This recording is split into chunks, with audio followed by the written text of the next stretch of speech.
मतदान कोणाला करता? भाजपला. का? कारण खूप आहे तो. 3 दिवसांची चर्चा होईल इतके. नाही नाही अहो, 3 मिनिटांची खुली चर्चा आहे. सगळे कॉन्व्हर्सेशन 4-4, 5-5 मिनिटं जात आहेत. सगळ्यात मोठं एक कारण द्या. सगळ्यात मोठं कारण म्हणजे देवाभाऊ.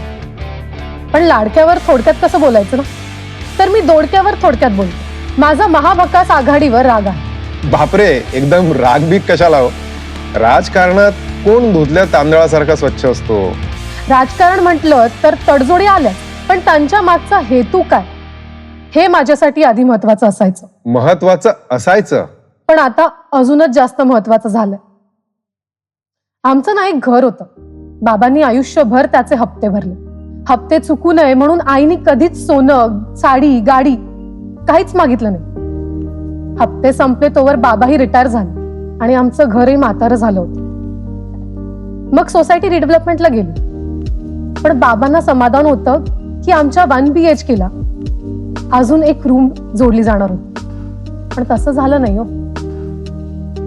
आमच्या चाळीची जमीन ज्या राऊतांनी घेतली होती त्यांनी ती परस्पर वेगवेगळ्या बिल्डर्सना विकून टाकली आणि कोणी काहीच करू शकलं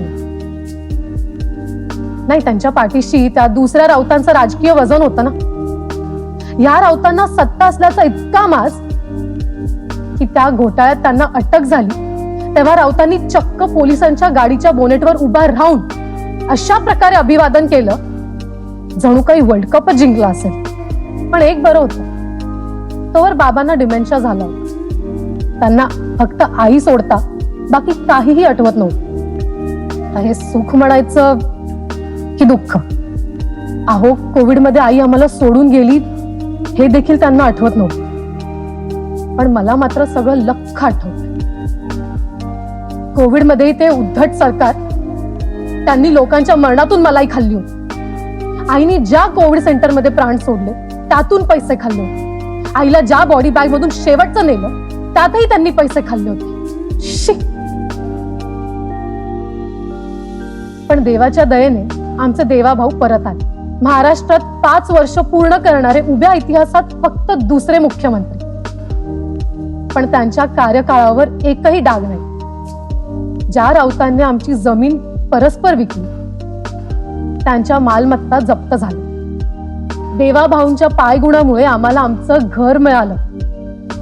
बाबांनी या दिवाळीत खिडकीत आकाशकंदील लावला आणि आईला हाक मारली, अगं प्रभा, हे बघ मी आठवणीने आकाशकंदील लावलाय.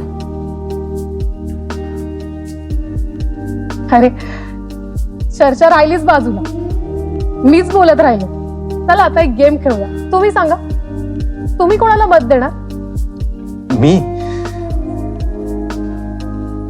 माझं मत स्वच्छ हेतूंच्या राजकारणासाठी. माझं मत महाराष्ट्रासाठी.